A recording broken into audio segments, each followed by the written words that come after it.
नमस्कार दोस्तों, कैसे हो आप सभी लोग। मैं उम्मीद करता हूं कि आप सभी लोग अच्छे होंगे, मस्त होंगे और अपनी पढ़ाई अच्छे से कर रहे होंगे। चलिए, जिन्होंने मेरा चैनल रजत ऑनलाइन स्टडी सब्सक्राइब ना किया हो तो प्लीज़ एक बार चैनल को सब्सक्राइब कर लें और आप बेल आइकन को अवश्य दबा लें, जिससे कि आपके पास आने वाला नोटिफिकेशन तुरंत पहुंचे। चलिए, आज हम बात करेंगे मौर्य साम्राज्य की। मौर्य साम्राज्य से संबंधित वो क्वेश्चन जहां से आपके क्वेश्चन आने की अति संभावना रहती है, और ये इस स्लाइड में वो क्वेश्चन रहे जहां से ज़्यादातर क्वेश्चन आने की संभावना रहती है। मैंने मौर्य साम्राज्य से पहले उत्तर वैदिक काल, जैन धर्म, बौद्ध धर्म, शंकराचार्य आदि जैसे टॉपिकों पर मैंने अच्छे से कवरअप किया है। एक एक स्लाइड में उन बिंदुओं को चुना है जहां से क्वेश्चन आपके बनते हैं। दोस्तों, समझ लीजिएगा कि मौर्य साम्राज्य में हम समझेंगे कि किन किन राज्यों ने शासन किया है और उनकी जानकारी हमें कहाँ से मिली है, और उन्होंने क्या क्या योजनाएं, उनका शासन प्रशासन कैसा था, इन सभी बिंदुओं पर चलते हुए हम प्राचीन इतिहास के अन्य महत्वपूर्ण बिंदुओं पर भी चर्चा करेंगे। धीरे धीरे करके प्राचीन इतिहास, फिर मध्य इतिहास, फिर इसके बाद में आधुनिक इतिहासों को लेकर के कवरअप करते चलेंगे। ठीक है दोस्तों, चलते हैं मौर्य साम्राज्य की तरफ। तो मौर्य साम्राज्य में कौन कौन से शासक हुए हैं, मैं उन पर इंपॉर्टेंट बात कर लेता हूँ। क्या है कि चंद्रगुप्त मौर्य पहला, बिंदुसार, इसके बाद में अशोक के बाद में दशरथ के बाद में संप्रीति के बाद में शालिशुक के बाद देववर्मन के बाद बृहद्रथ जैसे राजाओं ने शासन किया था। अब ये जो मौर्य साम्राज्य की जानकारी हमें कहाँ से मिलती है दोस्तों, तो मौर्य साम्राज्य की जानकारी हमें अशोक के अभिलेखों से मिलती है। और कहाँ से मिलती है? मैगनेस्टीज के इंडिका नामक पुस्तक से मिलती है और कौटिल्य के अर्थशास्त्र नामक पुस्तक से मिलती है। तो ये जानकारी हमें 3 स्थानों से मिलती है। मैगनेस्टीज की इंडिका, अशोक के अभिलेख और कौटिल्य के अर्थशास्त्र से हमें इसकी जानकारी मिलती है। किसकी जानकारी मिलती है दोस्तों? तो ये मिलती है हमें मौर्य साम्राज्य की जानकारी। अब हम बात करेंगे दोस्तों, मौर्य साम्राज्य में सबसे पहला शासक कौन था, उसका संस्थापक कौन था? तो उसका संस्थापक चंद्रगुप्त मौर्य था, जिसने शासन किया था। उसने शासन किया था कब? 321 ईसा पूर्व से लेकर के 297 ईसा पूर्व तक। दोस्तों, ये मौर्य साम्राज्य का संस्थापक कहा जाता है।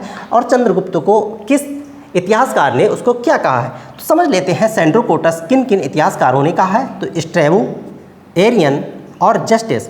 स्ट्रैबो, एरियन और जस्टिस जैसे विद्वानों ने, इतिहासकारों ने इसको सेंड्रोकोटस कहा है।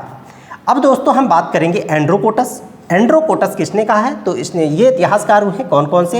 एपियानस और दूसरे हुए हैं प्लूटार्क। इन दोनों इतिहासकारों ने इसको एंड्रोकोटस कहा है। और विशाख दत्त की एक पुस्तक है जो कि है मुद्रा राक्षस जो पुस्तक में उसको क्या कहा गया है? तो उसको कहा गया है वृषल। वृषल माने होता है कि निम्न कुल का व्यक्ति, मतलब निम्न कुल का व्यक्ति को हम वृषल कहते हैं। इसी तरीके से पुराणों में दोस्तों कहा गया है कि इसको निम्न कुल का कहा गया है। किसको? चंद्रगुप्त मौर्य को। यहाँ से आपका क्वेश्चन बनता है कि सेंड्रोकोटस किसने कहा? तो स्ट्रैबो, एरियन, जस्टिन। और एंड्रोकोटस किसने कहा है? तो एपियानस और प्लूटार्क।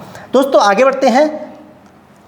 ये जो चंद्रगुप्त मौर्य था, तो चंद्रगुप्त मौर्य धनानंद, मतलब नंद वंश का अंतिम शासक धनानंद को मार करके गद्दी पर बैठा। कहाँ की गद्दी पर बैठा? तो बैठा है आपकी मगध साम्राज्य की गद्दी पर बैठा। और 305 ईस्वी में सेल्यूकस निकेटर को हराकर उसने उसकी पुत्री कार्नेलिया से विवाह कर लिया। कार्नेलिया अर्थात हेलेना से विवाह कर लेता है। जब विवाह कर लेता है तो विवाह किस तरीके से हुआ था? तो इसने युद्ध किया था किसके साथ में? जो सिकंदर का एक थल सेनापति था सेल्यूकस निकेटर, उसके साथ में युद्ध होता है 305 ईसा पूर्व में। और सेल्यूकस निकेटर हार जाता है और उसकी बेटी के साथ में सेल्यूकस निकेटर मतलब अपनी बेटी का जो विवाह है चंद्रगुप्त मौर्य के साथ में कर देता है। और दहेज में कौन कौन से क्षेत्र देता है, मैं बात करता हूँ। तो दहेज में दोस्तों काबुल, कांधार, हेरात और मकरान जैसे क्षेत्र देता है, जो कि ये सभी पड़ते हैं कहाँ पर? अफगानिस्तान में। दोस्तों सेल्यूकस निकेटर जो है ना, उसका एक राजदूत होता है। कौन होता है? वो होता है मैगस्थनीज भारत आता है और उसने चंद्रगुप्त मौर्य के दरबार में ये भारत आता है और उसने एक पुस्तक लिखी है जिसका नाम है इंडिका में इसने मौर्य साम्राज्य से संबंधित कई बिंदुओं पर चर्चा की थी। किस तरीके से वहाँ पर शासन करते थे राजा, किस तरीके से वहाँ पर राज व्यवस्था थी, किस तरीके से मतलब उसका रहन सहन और चीज़ें सब उस इंडिका नामक पुस्तक में चर्चा की गई है दोस्तों। और एक अभिलेख इंपॉर्टेंट है आपका जूनागढ़ अभिलेख। दोस्तों कौन सा? जूनागढ़ अभिलेख में ये जो है ना, ये जूनागढ़ अभिलेख संस्कृत का सबसे बड़ा अभिलेख है। और यह एक चंपू अभिलेख है। चंपू का मतलब होता है गद्य और पद्य में लिखा जाने वाला खंड काव्य मतलब खंड, तो ये जो है ना अभिलेख आपका चंपू खंड काव्य, चंपू अभिलेख है जो कि गद्य और पद्य दोनों में लिखा गया है। इसी में सुदर्शन झील का निर्माण का वर्णन किया गया है दोस्तों कि जो चंद्रगुप्त मौर्य ने सुदर्शन झील महाराष्ट्र में निर्माण किया था वो किस अभिलेख में है, तो दोस्तों ये जूनागढ़ के अभिलेख में मिलता है। दोस्तों ये चंद्रगुप्त मौर्य जो है, चंद्रगुप्त मौर्य जैन धर्म का अनुयायी था। किसका था, तो जैन धर्म का अनुयायी था, ठीक। और इसके जो गुरु और मंत्री मतलब उनके जो प्रधानमंत्री थे वो कौन थे दोस्तों, चाणक्य थे। कौन, चाणक्य। चंद्रगुप्त मौर्य के गुरु अथवा मंत्री या प्रधानमंत्री बोल सकते हैं तो वो किसको है, ये चाणक्य। चाणक्य का ही नाम है विष्णुगुप्त, विष्णुगुप्त का नाम ही है क्या, कौटिल्य। दोस्तों आगे बढ़ते हैं। उनके जो गुरु थे कौन, जिन्होंने जैन दीक्षा दी थी, उन गुरु का नाम है भद्रबाहु। क्या नाम है, भद्रबाहु। दोस्तों जैन धर्म से संबंधित जो भद्रबाहु थे उन्होंने जैन दीक्षा दी थी किसको, चंद्रगुप्त मौर्य को। दोस्तों चंद्रगुप्त मौर्य के समय में ही 12 वर्ष का भयंकर अकाल पड़ा था। दोस्तों समझ लीजिएगा 12 वर्ष का भयंकर अकाल पड़ा था। उसी समय चंद्रगुप्त मौर्य के शासन में जैन धर्म 2 भागों में विभाजित हुआ था। कौन कौन से, श्वेतांबर और दिगंबर। श्वेतांबर मतलब श्वेत वस्त्र धारण करने वाले और दिगंबर मतलब नग्न अवस्था में रहने वाले। नग्न अवस्था मतलब दिगंबर का मतलब होता है दिग माने दिशाएं, अंबर मतलब चारों तरफ, मतलब जिन्होंने अपने चारों तरफ के जो वातावरण को ही अपना वस्त्र मान लिया हो वह क्या कहलाए, दिगंबर कहलाए। तो एक हो गए आपके श्वेतांबर और दूसरे हो गए दिगंबर। श्वेतांबर जो श्वेत मतलब सफ़ेद वस्त्र धारण करते थे और जो दिगंबर थे वो नग्न अवस्था में रहते थे। जो श्वेत वस्त्र धारण करते थे उनको क्या, वो कहाँ पर थे, मगध में ही। और जो दिगंबर थे वो दक्षिण भारत चले गए। दोस्तों पूछा जाता है कि दिगंबर में कौन थे, तो जो दक्षिण भारत में थे वो कौन थे, दिगंबर, और मगध में थे वो कौन थे, श्वेतांबर। दोस्तों आगे बढ़ते हैं। चंद्रगुप्त मौर्य के गुरु जो भद्रबाहु की आज्ञा लेकर श्रवणबेलगोला में जाकर के 297 ईसा पूर्व में चंद्रगिरी पर्वत पर, दोस्तों कहाँ पर, चंद्रगिरी पर्वत पर संलेखना विधि के द्वारा उन्होंने शरीर त्याग दिया था। दोस्तों इंपॉर्टेंट है आपके लिए, क्या इंपॉर्टेंट है कि अपने गुरु भद्रबाहु की आज्ञा लेकर वह कहाँ चले जाते, कर्नाटक चले जाते। कर्नाटक में किस जगह, श्रवणबेलगोला में जाकर के 297 ईस्वी में संलेखना विधि द्वारा उन्होंने अपना शरीर त्याग दिया था। दोस्तों अब जब उन्होंने शरीर त्याग दिया तो यहाँ पर मगध पर राज करने के लिए कौन उपलब्ध हुआ, तो कौन, उनका बेटा बिंदुसार आता है। और बिंदुसार को अब हम बिंदुसार के बिंदुओं पर चर्चा करेंगे। किसके, बिंदुसार। चंद्रगुप्त मौर्य की कहानी खत्म हो गई है। यहाँ इसी से ही ज़्यादातर क्वेश्चन बनते हैं, जहाँ पर मैंने एक बिंदुओं पर अच्छे से क्लियर करके रखा है। और चाहे कोई सा भी एग्जाम हो, चाहे एसएससी हो, पुलिस हो, एसआई हो, यहाँ तक कि मैंने टीजीटी पीजीटी लेवल तक का यहाँ पर क्वेश्चन रखा हुआ है। चलिए दोस्तों अब हम बात करेंगे बिंदुसार की। बिंदुसार को ही अमित्रघात कहा जाता है। आपका कई बार क्वेश्चन बनता है कि बिंदुसार को क्या कहा जाता है, तो इसको अमित्रघात भी कहा जाता है, अर्थात शत्रुओं का नाश करने वाला। दोस्तों कौन सा, शत्रुओं का नाश करने वाला कौन था, वो था आपका बिंदुसार। देखिए ये जो बिंदुसार की माता थी, मतलब पिता जो थे वो थे चंद्रगुप्त मौर्य और माता थी कौन, दुर्धरा। अब ये दुर्धरा कौन थी, नंद वंश का अंतिम शासक जो घनानंद था उसकी एक पुत्री थी, कौन सी, दुर्धरा। दुर्धरा ही बिंदुसार की माँ होती हैं, दुर्धरा ही बिंदुसार की माँ होती हैं। एक क्वेश्चन बनता है, हालांकि आपके लेवल का नहीं है, वो है आपके पीजीटी लेवल का। उसमें क्वेश्चन बनता है कि ऐसा कौन सा मगध का साम्राज्य हुआ है दोस्तों जो शल्य चिकित्सा के माध्यम से, मतलब एक ऑपरेशन के माध्यम से उत्पन्न हुआ था, पैदा हुआ था, तो वो है आपका कौन सा, बिंदुसार। देखिए दुर्धरा का ऑपरेशन हुआ था उस समय ऑपरेशन के माध्यम से, शल्य चिकित्सा के माध्यम से बिंदुसार का जन्म होता है। ठीक है दोस्तों। अब देखिए जो बिंदुसार के 2 पुत्र होते हैं कौन कौन से, सुमीम और अशोक। दोस्तों वेरी मोस्ट इंपॉर्टेंट है, यही 2 इम्पोर्टेंट जो उनके पुत्रों की चर्चा की गई है, यहीं से आपके क्वेश्चन बनते हैं। कहा तो जाता है उन्होंने अपने कई भाइयों को मारकर इनके कई पुत्र हुए हैं, जो अशोक के, जब अशोक आएगा तब हम उसमें चर्चा करेंगे। ठीक है दोस्तों। जो इनके 2 पुत्र होते हैं कौन, सुमीम और अशोक। सुमीम को ये बना देते हैं कहाँ का, तक्षशिला का गवर्नर, और अशोक को बना देते हैं कहाँ का, उज्जैन अर्थात अवंती का गवर्नर नियुक्त कर देते हैं। अब एक कहानी है, छोटी सी कहानी, जहाँ से क्वेश्चन आपका बनता है। कैसे बनता है क्वेश्चन समझ लीजिएगा, बात कर लेते हैं इस पर। जो सुमीम था वो तक्षशिला में गवर्नर होता है, और ये अशोक जो है, अशोक कहाँ पर होता है, ये होता है आपका अवंती में।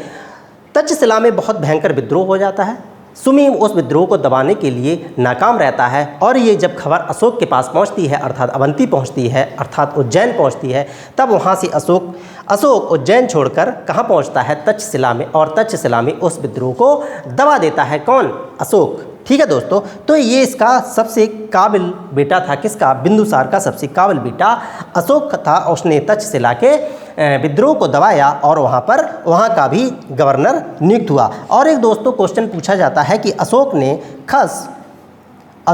खस और नेपाल के विद्रोह को भी शांत किया था, मतलब नेपाल में और खस में जो विद्रोह हुए थे उनको भी समाप्त किया था, उनको भी दबा दिया था। दोस्तों ये बहुत ही इम्पोर्टेंट है, और ये बिंदुसार का सबसे काबिल बेटा था। कौन? अशोक दोस्तों। ठीक है, चलिए अब हम बात करेंगे बिंदुसार के और बिंदुओं पर। चलिए, बिंदुसार के समय में सीरिया के शासक कौन? सीरिया के शासक। इंपॉर्टेंट है क्वेश्चन दोस्तों, पूछा जाता है।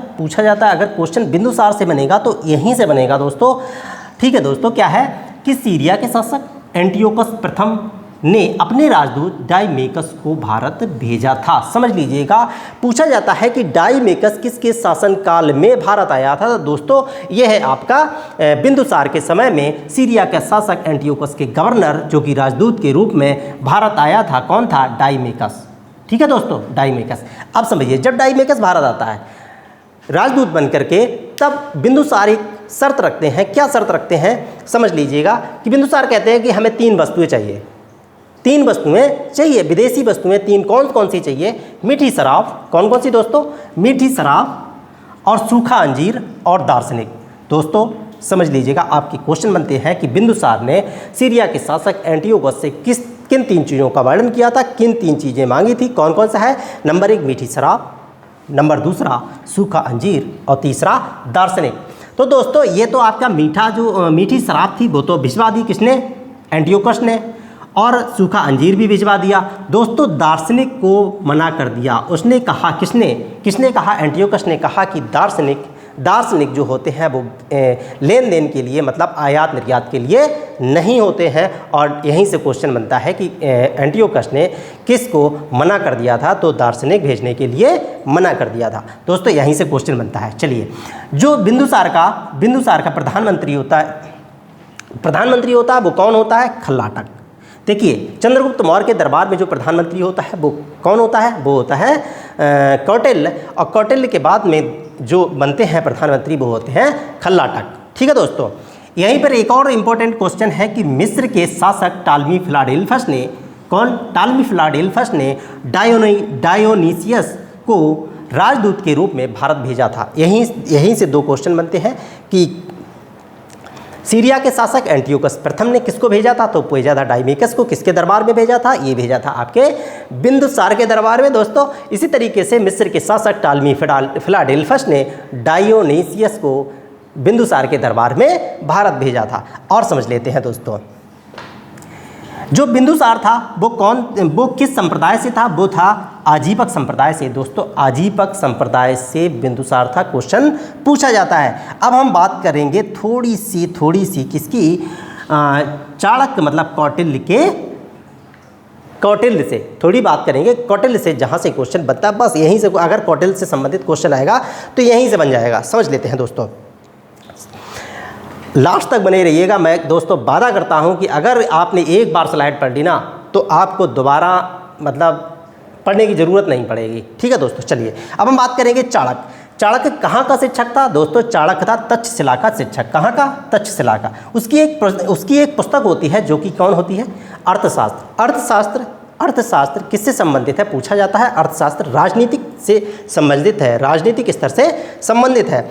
और दोस्तों उसके अन्य नाम क्या क्या हैं? किसके? चाणक्य के। चाणक्य का नाम दूसरा है कौटिल्य, और कौटिल्य का एक और नाम है, क्या नाम है? विष्णुगुप्त। ठीक है दोस्तों, क्या नाम है? चाणक्य, विष्णुगुप्त और कौटिल्य। अब हम बात करेंगे अर्थशास्त्र की। अर्थशास्त्र जो कि मैंने अभी कहा था कि जो मौर्य साम्राज्य की जानकारी हमें कहाँ से मिलती है, तो दोस्तों मौर्य साम्राज्य की जानकारी हमें मैग्नेस्थनीज के इंडिका, अशोक के अभिलेखों और कौटिल्य के अर्थशास्त्र जैसी पुस्तकों से हमें मौर्य साम्राज्य की जानकारी मिलती है। चलिए और बढ़ते हैं। अर्थशास्त्र में अर्थशास्त्र की खोज किसने की? अर्थशास्त्र मतलब जो कि अर्थशास्त्र की पुस्तक है वो खोज किसने की? तो 1905 ईस्वी में आर राम शास्त्री ने इसकी खोज की थी। किसने की थी? पूछा जाता है। आर राम शास्त्री ने 1905 ईस्वी में इसकी खोज की थी। और आगे बढ़ते हैं दोस्तों। इसमें 6000 श्लोक हैं। पूछा जाता है इसमें अर्थशास्त्र पुस्तक में 6000 श्लोक हैं और 15 अधिकरण हैं और 180 प्रकरण हैं। कितने? 180 प्रकरण, 15 अध्याय, 6000 श्लोक। किसने इसकी खोज की? तो दोस्तों 1905 ईस्वी में आर राम शास्त्री ने इसकी खोज की थी। और चाणक्य को क्या कहा जाता है?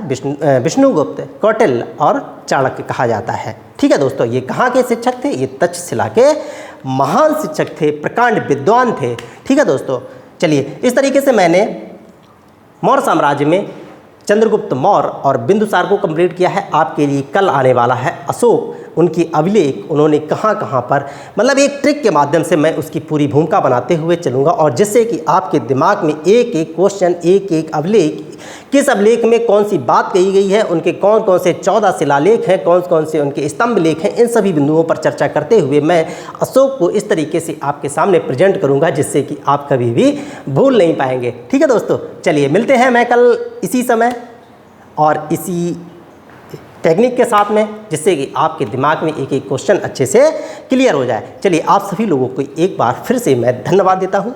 नमस्कार।